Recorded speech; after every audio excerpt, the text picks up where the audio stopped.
Welcome to ADF's Gathering for Dance series. My name is Jody Nimrechter, and I'm the Executive Director of ADF.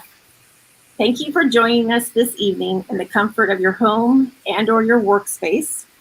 I hope you and your loved ones are safe and well during these unprecedented times. In the midst of the COVID-19 pandemic, and on the heels of Memorial Day, I would like to take a moment to recognize all of the amazing healthcare and essential workers and those that have given their lives to keep us safe and ensure our freedoms. I would also like to give my thanks and respect to the amazing artists who were supposed to be part of ADF's 220 season. Artists lift our souls in good and bad times and provide an important window into our culture at any moment. Now more than ever, we need to find ways to support artists. Tonight's conversation is titled Sharing Legacy. Part of ADF's mission is to preserve classic dance works. Over the years, ADF has set pieces by Katherine Dunham, Donald McHale, Helen Tamiris, Pearl Primus, Eric Hawkins, Tally Beatty, and Laura Dean, just to name only a few. But tonight I'm joined by 4 extraordinary artists that have over 50 years combined dancing history with the companies of Martha Graham, Merce Cunningham, and Paul Taylor. Last summer, they were in residence at the ADF staging classic works by these choreographers on ADF students. I'm so glad that they're here with me tonight.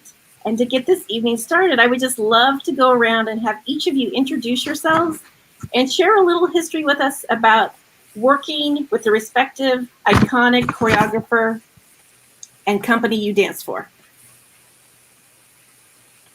All right, I will start. My name is Blakeley White-McGuire. I am a Graham artist, practicing teacher, performer. I danced with the company from 2001 to 2017, and I danced as principal dancer, many of the roles that Graham created for herself, many of her solos, and still do. And it was a transformative experience that helped me to get to the highest possible level of my work, and I'm so honored and fortunate and excited to continue sharing that legacy with all of you out there, and I'll pass it to Masha. Thank you. Hi, everybody. My name is Masha Maddux. I'm also a former principal dancer with the Martha Graham Dance Company. I joined the company in 2007 and left in 2016.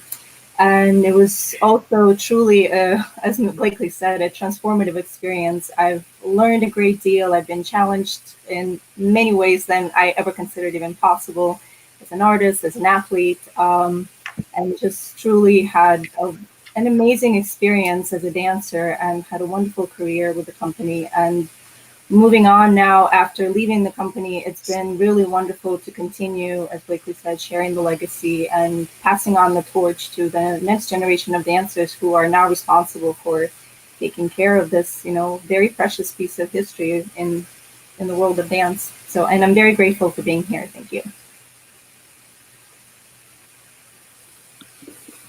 Hi, I'm Andrea Weber, and I joined the Merce Cunningham Dance Company in 2004. I was an understudy for a couple of years before that, and I stayed in the company until the company closed at the end of 2011.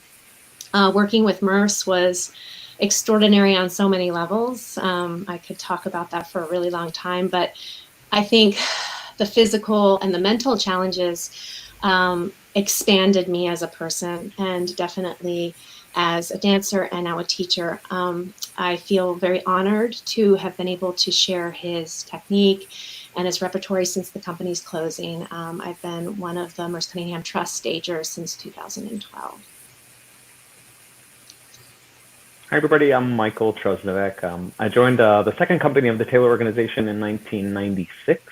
Stayed there for 2 years, then joined the company in 98 and danced there for 21 years, working with Paul and getting to dance a great wealth of his work, probably just about all of the work that are still performed. And since retiring from the company last year, I have sort of the great responsibility of overseeing the licensing of Mr. Taylor's works and making sure that they're passed along and shared in a way that has integrity and keeps the artistry and the heart of the works alive. And so I get to stage the work and kind of oversee other people staging the work and making sure that people are still out there seeing Paul's beautiful dances. Great, thank you all. One of the things is there were so many choices of the works that could have been staged. I'm wondering if you could go around and share which piece was restaged and maybe why it was a good choice for ADF students to learn it. I'll start off with that. We chose Dark Meadow Suite, which are sections of a larger work, Dark Meadow, which is about 40 minutes. So Dark Meadow Suite runs about 17, 18 minutes. And within Dark Meadow Suite are some of the most iconic Graham partnering and chorus dances with rhythms and formations. And we felt like those would be great introductions to modern dance in general, the patterning and the formations, which Taylor, of course, exploded and explored, and Cunningham estimated and deconstructed. So it was a great foundational piece and just a beautiful score by Carlos Chavez. So it seemed like a great starting point for people who had never trained in Graham technique and maybe didn't even know anything about her work. It's a beautiful introduction. Sure. And if I could echo what Blakeley said, I think that work is also approachable in a sense, and especially as Blakeley mentioned, some of these dancers have never had Graham training before, so to throw them into a work that might be too stark and too intense might not be the best way to introduce Graham technique. Well, like, especially for me, I would probably say that I would not want to be put into Night Journey as an introduction to the Graham technique. So I think that work being more approachable is definitely a good choice for somebody who's learning about Graham for the first time. So Merce Cunningham's How to Pass, Kick, Fall, and Run is the piece that Jody and our director of licensing, Patricia Lent, decided on. And when Trish was first discussing this with me, we both agreed that in the same ways that Blakeley and Masha were talking about that sort of accessibility to the work, How To is in that same vein. It's very playful and athletic, and actually has a sense of game in it. So it is Cunningham. It is hard. That is a through line. So that difficulty and rigor is always going to be there, but giving there's a simplicity in the tasks that are asked, and unlike some of the other Merce Cunningham works, there's actually some moments of play or these games where the dancers have specific places that they have to travel,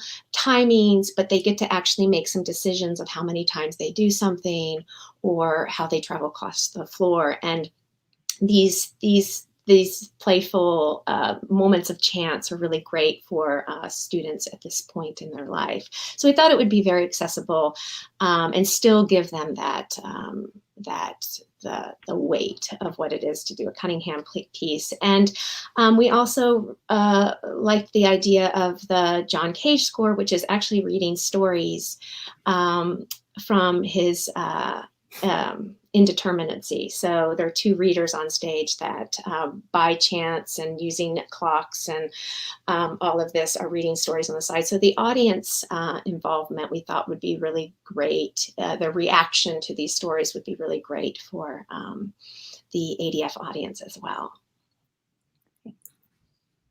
As far as the Taylor work, I think Mr. Taylor's seminal Esplanade was an easy choice. It is one of his most exuberant and joyful dances, and I think thinking about the wide range of students that would be at ADF last summer, knowing their backgrounds were so different, it's one of those dances because it's based on natural everyday movement and gesture. It's approachable to the dancers, really approachable to the audience. I feel like that's our approachable theme of these three works. There's sort of like an easy entry into all of them.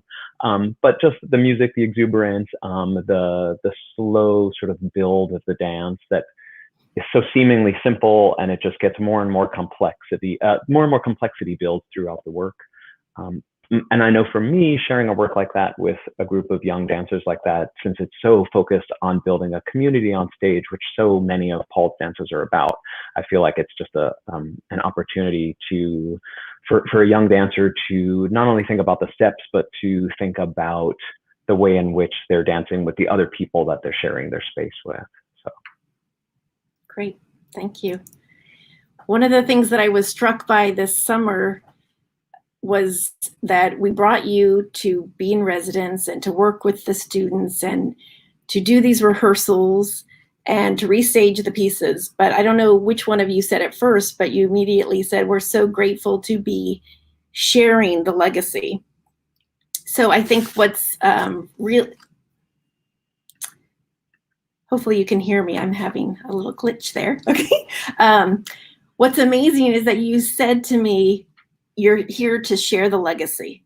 And I thought that was absolutely beautiful. It went beyond just the movements and the steps in the rehearsal time. And so that's why we titled this conversation that, Sharing Legacy. I'm just curious, as you prepare to restage a work, especially on students, how do you prepare? What are you thinking that you're going to bring into the studio besides the exquisite movement? What is your hope to convey to those students? Well, there's so much history, imagery, literature, philosophy embedded in the choreography. I mean, these great artists are philosophers. They are great 20th century philosophers. And so just starting from there, the ritual of going into the studio, of being together, the ritual of the technique that brings us to the choreography, the mythology in this particular case, a piece about visioning, a piece about adventuring into the world, and just bringing the history of the imagery to the students. That's a beautiful place to start. The technique, the movement itself, but the inspiration for the piece. That's where I started. Okay. Hi. To echo Blakeley, yes, definitely there's a lot to be brought to the table to layer on top, because I think once you start setting a work, there's so much. It's like building from the foundation and adding the bones and slowly adding all the layers. And I think it comes with time, it comes with rehearsal, it comes with being in the studio and understanding. So I guess I approach this work as I would be learning a new piece on my own. So I sat down with a piece of paper, as I usually do whenever I receive the new role, and just break it down piece by piece, frame by frame. So in this case, I wasn't doing it necessarily just for me, but I was doing for every single dancer within the piece. So this is just an example. I don't know if you can even see it. You probably can't.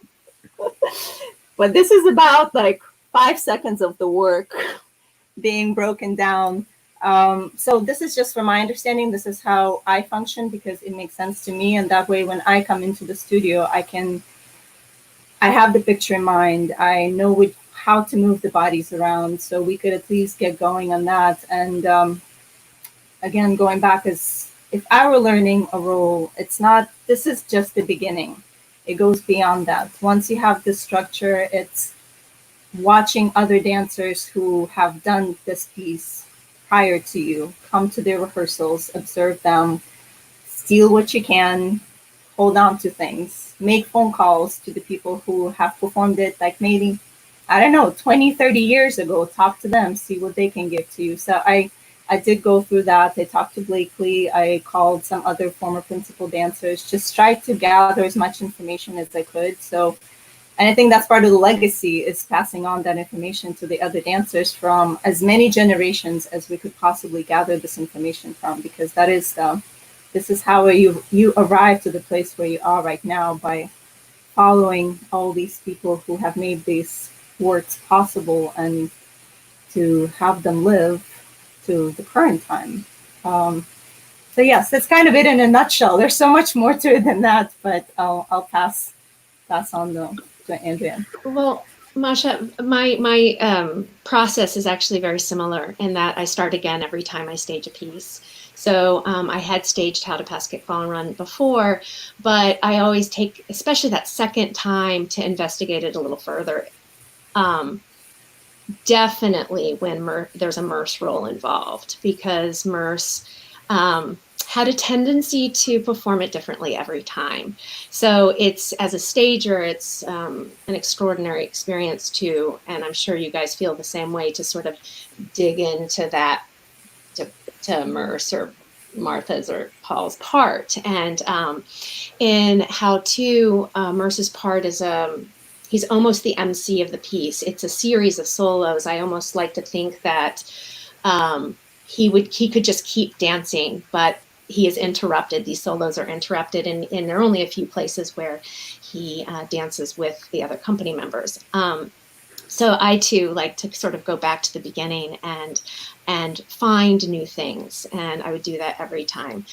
For ADF specifically, I just have to say, what a sort of courageous, beautiful thing to put this program together. I mean, by the end of the summer, we were like, let's go on tour. Let's educate the world with these tremendous choreographers and inventors and creators. And, we saw our dancers change. And, they're at the beginning of the summer, and I won't speak for everyone, it's like, this wasn't new work. These kids weren't getting to do new work. They were doing reconstructions, and that's a different thing. And a lot of them, we have techniques that we pass on too. But what I consistently find is that there is like this embodiment moment, and it doesn't matter if it's students or professionals, where they come to the work and they really find it, and they are changed, and it is incredible, and they are stronger. So what these three choreographers gave us, not only just in their work, but in the movement, is it's everything. And I'm seeing it now in this isolation, that people are drawn to the Cunningham technique because it's grounding and it's rigorous and it's challenging, and that's a beautiful thing. So yeah, I could say a lot more, but I'll pass it on to you, Michael. I know I'm like getting lost in what you're saying, and I forgot that I have to actually speak and say something. I mean, what I think about is, probably for all of us, like, sharing a legacy of these great choreographers is a huge responsibility. I'm constantly thinking, like, just how prepared I can be when I walk in that studio, so that what I'm sharing with them goes beyond those steps that are on the page, and I can offer them something greater, like the experience I have in the work and dancing. How can I offer that to them? And this ADF staging for me was my first full staging of a Taylor work. I had set excerpts and things, and I had done some things with Taylor too to sort of modify other works, but I had never really started from beginning to end and staged a work. So, to watch it unfold, it shared something with me just as I was sharing with them. It was incredible. So, I think about sharing stories of doing the work, of things that Paul may have said in the studio while we were rehearsing, even just down to, because Betty DeYoung was there this summer, bringing her into the studio to share her stories about being there when the work was created. All of these little factors come together in some way to share with them and make it an experience that is unforgettable for them, that they don't walk away thinking, oh, this work is antiquated or outdated, or, like Andrea was saying, I'm not creating something new, but it's new for them. I think so many of them found it was so new for them. It was such a new, alive, rich experience that they walked away maybe with something greater than had they just been creating a new work with somebody and doing what they maybe normally do. I think it was such a unique and different experience. So hopefully we all rose to the challenge. I mean, I saw the results. I thought they looked pretty good. It was a really beautiful program, and we were thrilled that you did it not only at ADF, but we got to take it on the road and go to Wilmington to perform it. So great opportunity for the students.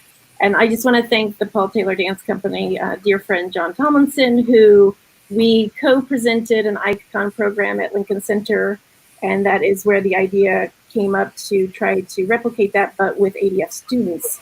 So I can't tell you how wonderful it was to have you in residence, enriching the entire community, but what a great opportunity for the ADF students to have. And I've been thinking a lot about, we're going through this terrible pandemic, and there has been an experience before, and have we learned from history? What do we learn from history? Is it relevant to keep these works alive? Why is it relevant to keep these works alive when younger people, particularly, maybe or maybe not, say, I want to only be involved in the new work? What can you share, or what do you think is the reason to keep these amazing, iconic choreographers' works alive and what can students learn from it that you think they can't maybe learn from just doing new work? Anybody can jump in. That's a big question. Sorry. I'm going to make it more difficult. From Merce's work, there's a clarity in rhythm, in line, in direction, how you use space, where your focus is. And all of these things are new to a lot of students.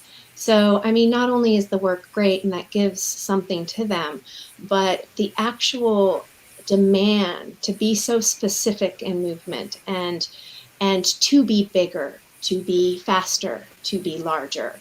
I was actually talking to someone earlier today, and Merce was a man of very few words. The demand in his work, he barely gave us notes, but his presence continued to pull something out of us.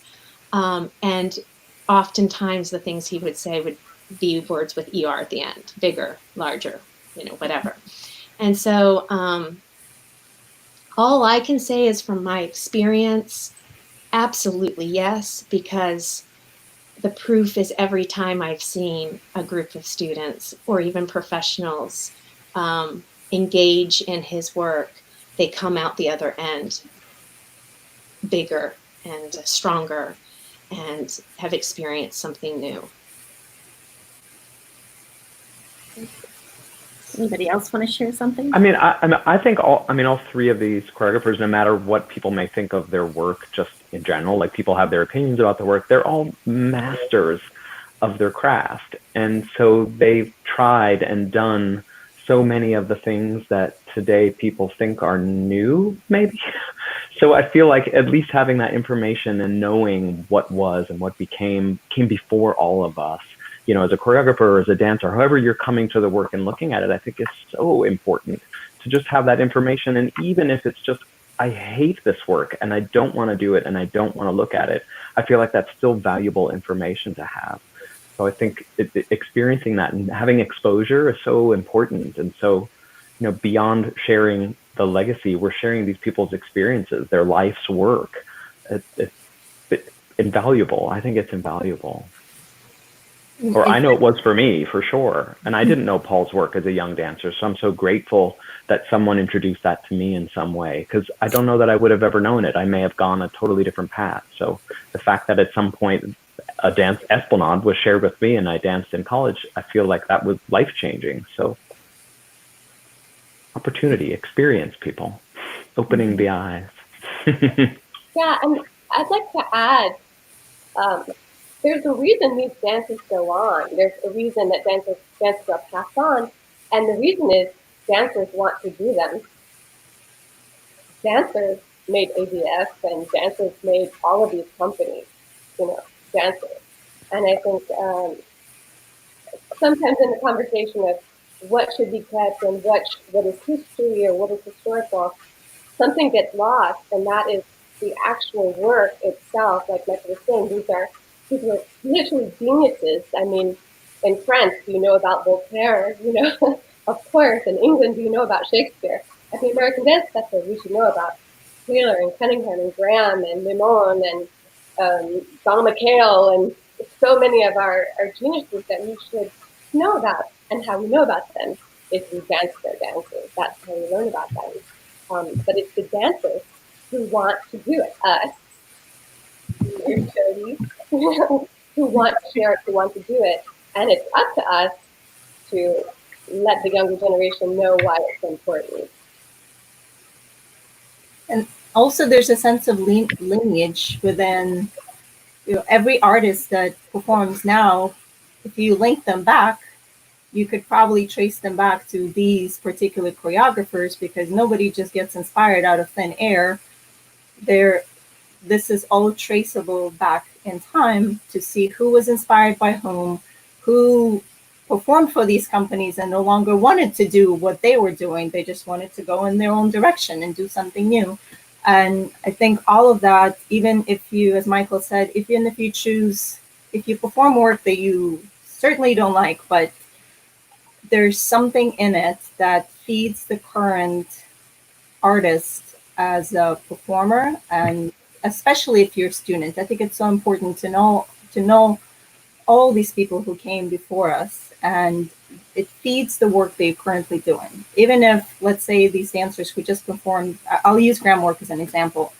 Maybe they walked away not necessarily wanting to be in the Graham company, but I tell you, they probably know how to stand with their back straight and have that awareness. And that's something new they might not have experienced before, but they're going to walk away with some sense of knowledge that will make them stand out in the current crop of dancers. And I think that's important, that there are these little pieces of information that link all of these particular geniuses in dance that make the current crop of dancers stronger and more interesting to watch. Mm-hmm. That's great. I'm curious, since some of you have staged works, some of you, this was the first time. I'm really curious if you can tell me maybe a new discovery you had of the work during the ADF process. Did you learn anything new, surprising? What was it? Anyone? Yeah. Well, I will say that Dark Meadow is one of my all-time favorite ballets because of the visioning of it, because of this ambling piece, meditative piece.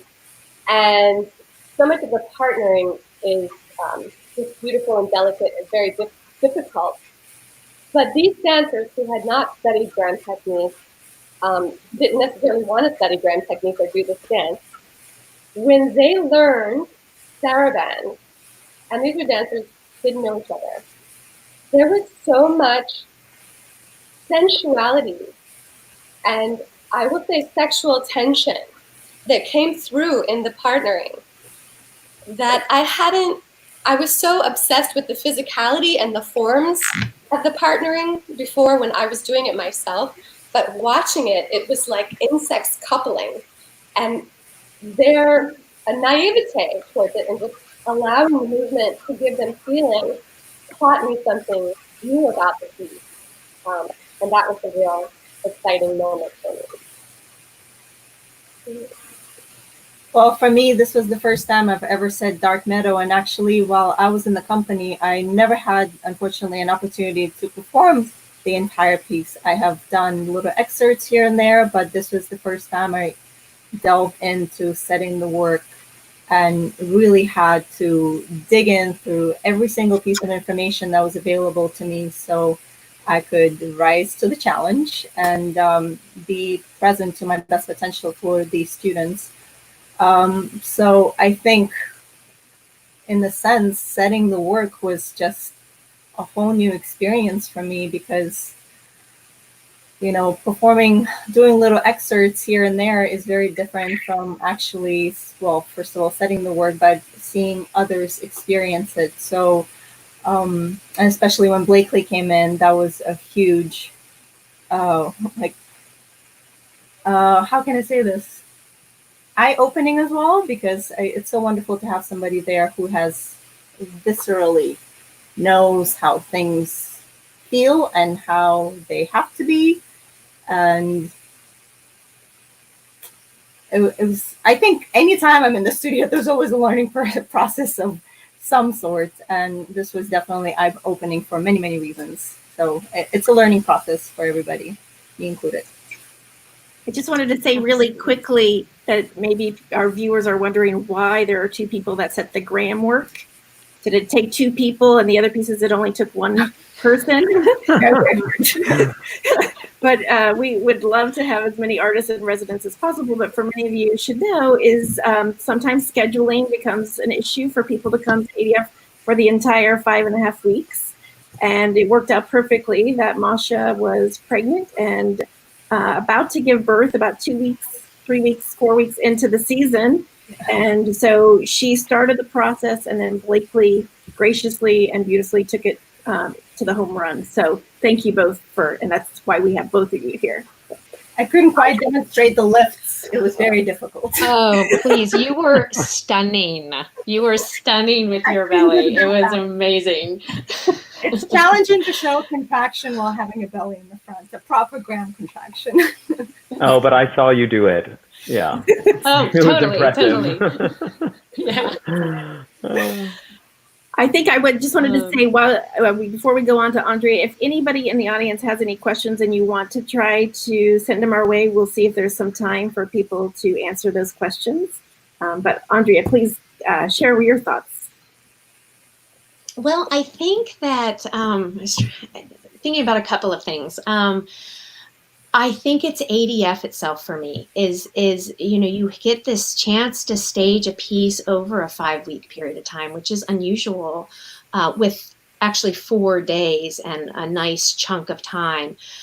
So the process looks a little different, and the sense of community is different. So there were opportunities for us to go, like Michael and I were always next door. So we swapped and showed each other a couple of times where we were in the process, which was really inspiring.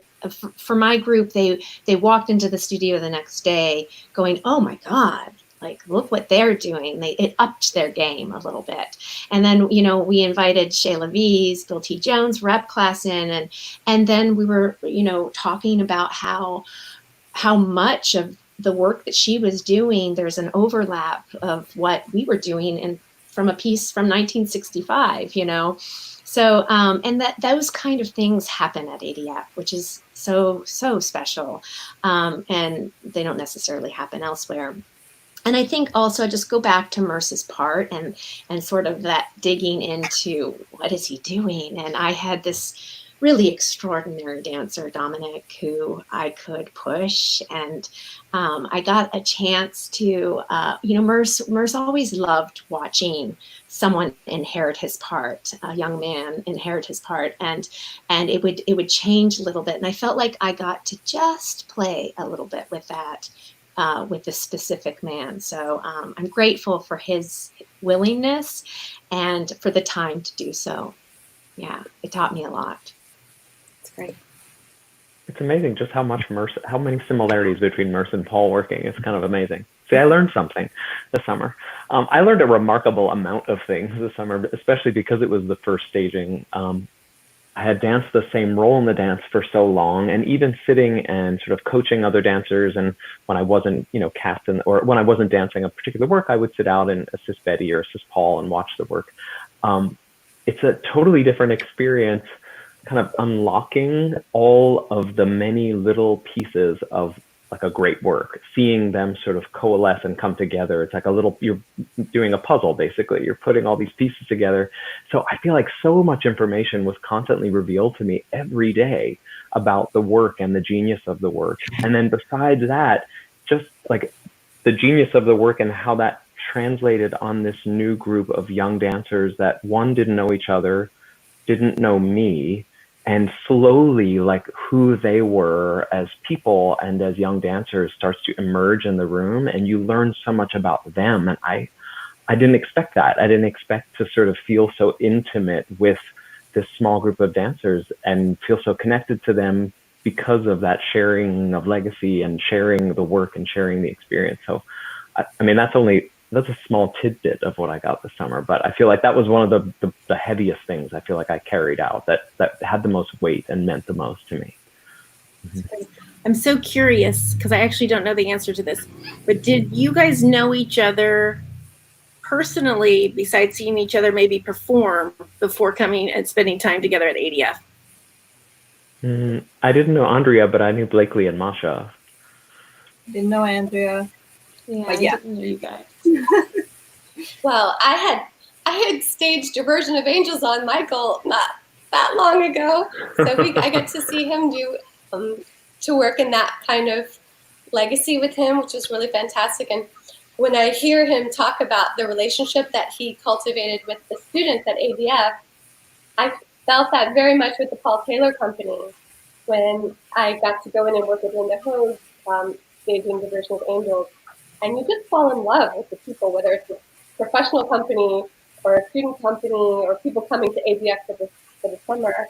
You just fall in love with them. But of course, I know Masha because when she graduated from college, she joined the Graham Company, and I got to see her go from chorus to principal and new dancer to mommy, and it's so beautiful. Being a dancer is so wonderful. That's great. I think because I was thinking one of the things that's so amazing is when you're at ADF, it's over 400 people put together for an extended amount of time, and it's students, it's faculty, it's the performing artists, it's staff, it's interns, and you just talk about the incredible network that's created. And also, even if you're professional, how much you can learn while you're at ADF. So I'm just curious, it's like you learn more about each choreographer that you already worked with. Does anybody have anything to share that they might have learned about the other choreographers beyond the work and the person of the works that they were setting? Did that happen? You knew everything already? That's fine too. I'm just curious because I think it's incredible for everybody to know there's still times to learn, re-examine your thoughts about what you thought something was. Just if any thoughts on this would well, I'll say that I didn't know Merce Cunningham was so funny. So okay, that's great. I didn't know that about his work. I think Merce Cunningham is like bigger and really hard, but just the humor and the wittiness and the playfulness, which makes perfect sense. But I didn't know that until. That's great. Anybody else have anything? I know for me, not only did I not know Andrea, I had never taken a Cunningham class in my life. And so I had this sort of wall built between myself and Merce and his work and the technique. I had no interest in ever doing it. And so meeting her and sort of like the warmth that she exuded and the way she like approached class, I felt an immediate connection with the Cunningham sort of technique and have since then become a convert somehow. Yeah, I still haven't found I haven't found my in with the work yet, but I also think I just haven't had the experience of seeing enough of it yet. I'm getting like little bits and pieces so I feel like that sparked something in me that I would have never expected at this point in my career to be like, oh, Cunningham, all right. Who knew? Yeah, and actually in Wilmington, Michael and Blakeley were the readers for How to Pass, Kick, Fall, and Run, which was really fun to watch because they went for it. They did chants. They did not look at the stories beforehand. They really just went in there, got up on stage and read those stories. It was incredible. I'll say I obviously don't know everything about Taylor and Graham. I mean, I definitely studied them in school and loved both techniques. I love the intersections that have been happening in the last year between the three choreographers.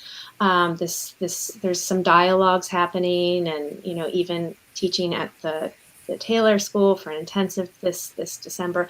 But last summer, I just felt at home with you guys. Like it was just nice to be in the space holding up these iconic figures, and that was a treat. Okay. And that Wilmington performance was historic. When would you have had like Cunningham, Graham, and Taylor all on the same stage? It was called for the champagne, so it was warranted. It was amazing. It was so good.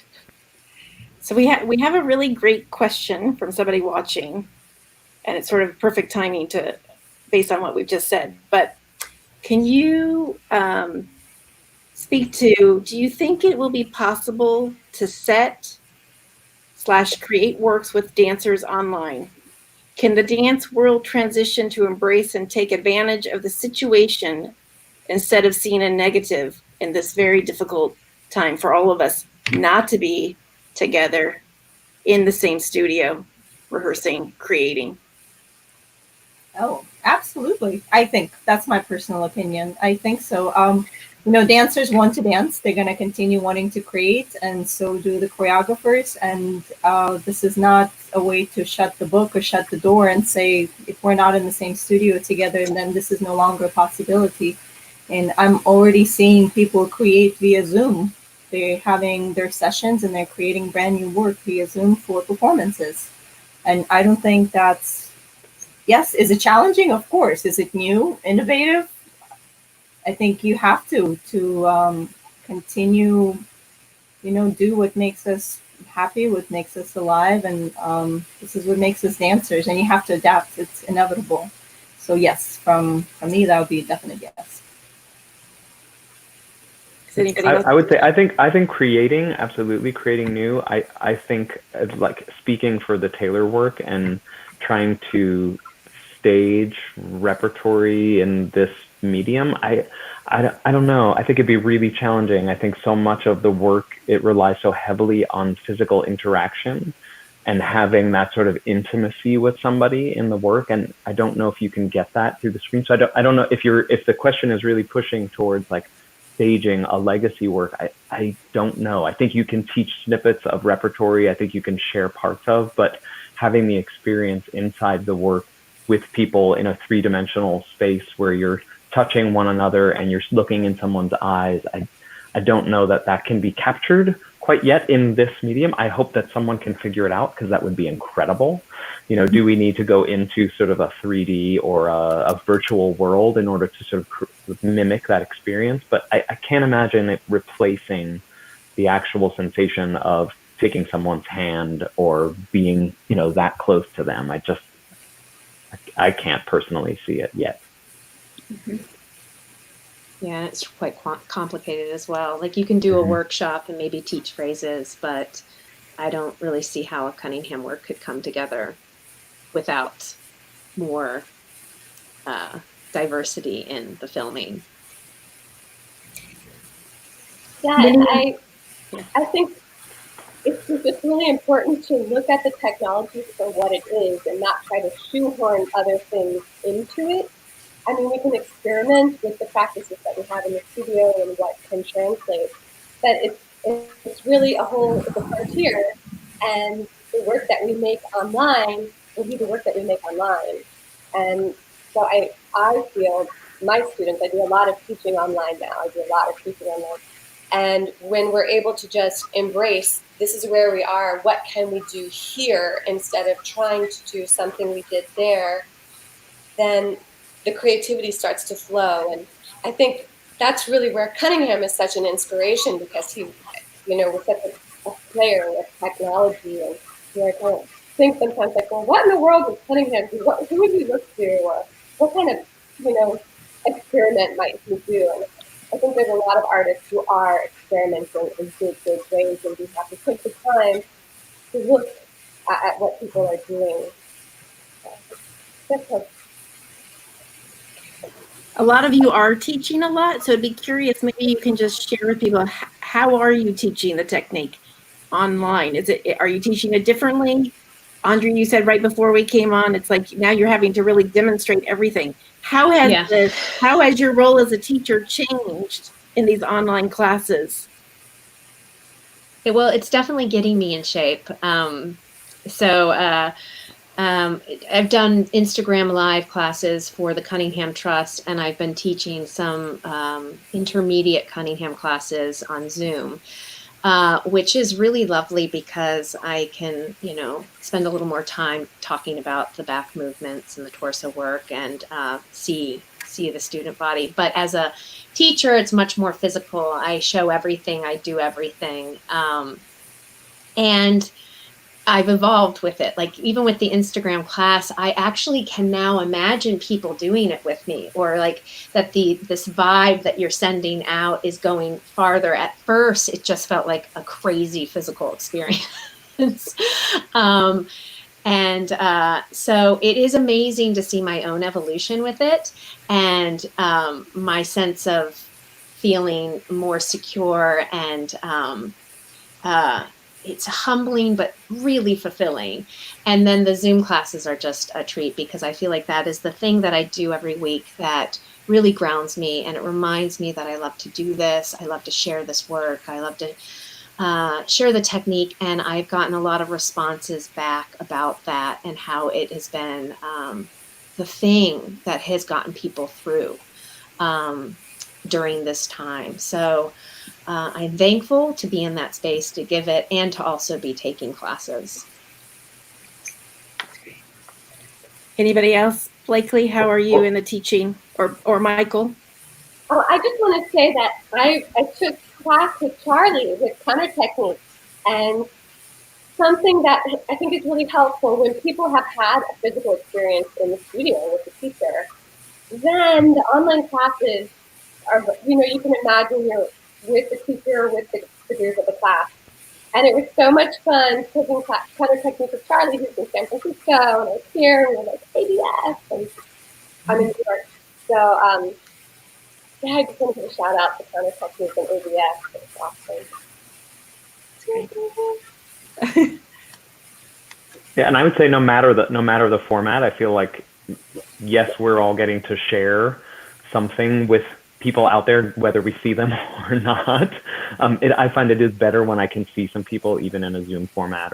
But it's that I think I have gotten so much out of doing it. I don't think I could have gotten through all of this without that, without knowing that I was in some way connecting, even if like I said, even if I couldn't see them, that there was some sort of connection and some sort of sharing of this sort of information that is housed in myself, and I'm sure it's the same for the others, that you're able to pass it on in any way, shape, or form, no matter the outlet. Yeah. Mm-hmm. But I tell you, I miss moving through a big, wide open space. Like, you don't even know the constant having to think about the small spaces people might be in, and some people are really in some tight spaces, and how can you make the class still rich for them in some way, that they walk away feeling like they've moved and they've danced, and that's hard.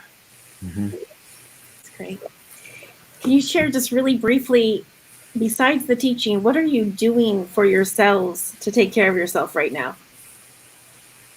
Is there something else that you're doing for you that you don't normally have time to do because you're traveling, you're on the road, you're away from your family?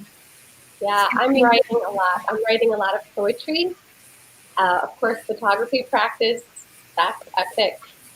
And bike riding in the city. I bike ride now, which I would never do regularly because it's very dangerous in my opinion, but there's no traffic, so it's different.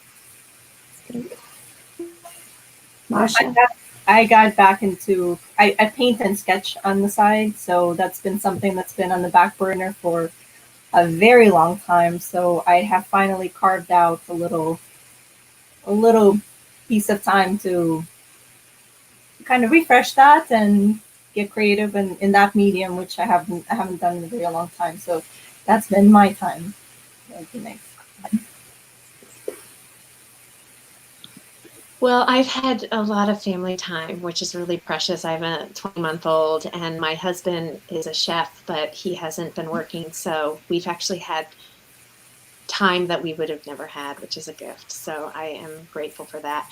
And the fact that I can take class. I can take any sort of dance class possible. I've been dancing, which I hadn't been doing except for teaching and staging. So I love that I'm, my dancer self has been I've brought that back to life a little bit, and I'm excited for whatever that means down the road. But it feels really good to be in this body again. For me, I don't remember the last time I was in the same place for this length of time, this period of time. I feel like I'm always on the go, moving around and doing and seeing, and sort of have time to stop has been different. I'll call it different. Yeah, I've done lots of things, puzzles and cooking and reading and trying to come up with as many creative ways to connect with people, building other projects, working, like reaching out to people that I know and love, choreographers that I really admire, and saying, hey, what can we do together while we're, separated like this on a pause? What can we sort of devise? So, and I don't know that I would have had time. I think I would have been running busy all the time and not stopped and thought about myself for a change. I feel like it's a constant give. So this is strange, but good, I guess, in some ways. The blessings in the midst of it all, I think. Yeah. Before we finish, I was wondering if you might all take a moment to think about this, is that we all have friends that maybe we love dearly, but don't go see dance often, or don't really understand what we do. If there was somebody watching this, or somebody that I wanted to get them to understand or get them to come see a performance of Paul Taylor or Merce Cunningham or Martha Graham, is there a final thing that you would just like to share with people to pique their curiosity to come and experience the legacy, the artistry, the beauty? Well, I think life is go. You do it, Masha. You go. Please. Well, I'll just lead with the quote that Martha said, that there's always one person to whom you speak in the audience. And I think if you want to pique somebody's curiosity, why not challenge them to be that one person in the entire audience who gets spoken to? And I'll just leave it at that. Mm-hmm. It's beautiful. I feel like what I was going to say is kind of on point there. Like, life is so short, it's so finite. Why would you limit yourself and not experience something like this because of a preconceived notion about, or I heard this isn't great, or I would never like something like that? Like, go out, experience, and do. And even if you hate it, at least you've had some sort of reaction to it, even so much as you might come back again and give it another whirl. But yeah, I think people are particularly moved when they kind of open themselves to a new opportunity and experience. Okay, I think it's been a wonderful time being in this virtual world with you, and I want to thank you, Blakeley and Masha, Andrea and Michael, for being guests tonight. Well, I think it's wonderful to bring people, bringing my friends, actually bringing people to a performance, and they can see what I'm enjoying, or ask questions, or giving people permission to be curious. For a lot of people, the theater can be so intimidating, and dance can be so intimidating because there's no words. So I think just inviting people to things, inviting people to this, inviting people to watch dance videos, or to take a class online now, to engage with it now that people have more time, is a great thing that we can do. And it's a great way to get people to know that dance is for them too. It is part of them as well. Beautifully said, really beautiful. So again, I want to thank all of you, and I want to give a big thank you to the Martha Graham Dance Company, the Merce Cunningham Trust, and the Paul Taylor Dance Foundation, because they've been incredibly generous in letting us post the ADF performances from last summer for the month. If you didn't have a chance to see it before tonight, I hope you will. They're only up for a month and the time is running out. So please check it out and just see the beauty that these students made happen in such a short amount of time. It's really incredible. I want to thank the amazing ADF staff who helped us launch into this live stream arena. Grateful to your wonderful work, if not perfect, almost perfect. So it's just really terrific, and I'm so grateful. Thank all of you for joining us tonight, welcoming us into your homes. There's a lot going on, and if you chose to be with us, that's just beautiful. We'll hope you'll consider tuning in for more episodes of our Gathering for Dance series. You can find a complete schedule on the ADF website. If you enjoyed tonight and you wish to help ADF continue to dance, please consider making a donation. But until we come together again virtually, be safe, be well. Thank you, and good night, everybody. Thank you. Bye.